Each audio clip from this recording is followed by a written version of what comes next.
இப்படி உக்கிரமா இருக்கிற இந்த போர்ல மறுபடியும் ஒன்றுத்துக்கும் உதவாத இந்த பால் டப்பாவை உருட்டிக்கிட்டு இன்னொரு காமெடி வேற.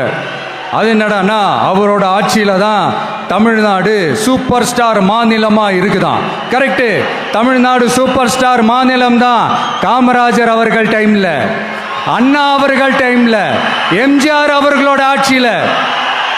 இன்னைக்கு ஒன்றுத்துக்கும் உதவாத இந்த உல்டா மாடல் ஆட்சியில தமிழ்நாடு சூப்பர் ஸ்டார் மாநிலமாலாம் ஒன்றும் இல்லை, சூப்பர் ஸ்டாண்ட் அப் காமெடிக்காரர் நடத்துகிற மாநிலமா மாறிடுச்சு.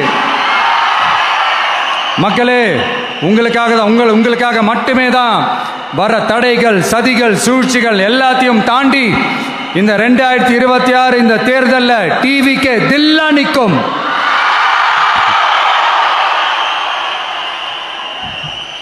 இதுவரைக்கும் நடந்த எலெக்ஷன் வேற, இப்போ நடக்க போற எலெக்ஷன் வேற. ஒவ்வொரு 5 இயர்ஸுக்கும் நடக்கிற எலெக்ஷன் மாதிரி இதை நினைச்சிடாதீங்க. 50 வருஷத்துக்கு ஒரு வாட்டி நடக்க போற ஒரு எலெக்ஷன் மாதிரி இது. அதிசய எலெக்ஷன். ஒரு எலெக்ஷன்ல அவங்களோட எதிரிகளை தான் எதிர்ப்பாங்க, அப்படிதான் எதிர்ப்பாங்க, அதுதான் யதார்த்தமும் கூட. ஆனா இந்த எலெக்ஷன்ல தான் ஒட்டுமொத்தமா எல்லாருமா சேர்ந்து ஒருத்தனை எதிர்க்கிறாங்க. ஒட்டுமொத்தமா எல்லாருமா சேர்ந்து இந்த விஜயை எதிர்க்கிறாங்க. ஏன்னா இந்த விஜய் ஊழலை எதிர்க்கிறான், லஞ்சத்தை எதிர்க்கிறான், மக்களோட மக்களா நிக்கிறான். அந்த மக்கள் அவன் கூட நிக்கிறாங்க. அந்த காண்டு எப்படி?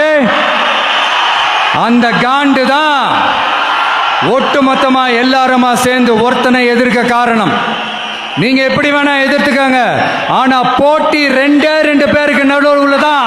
ஒண்ணு இன்னொன்னு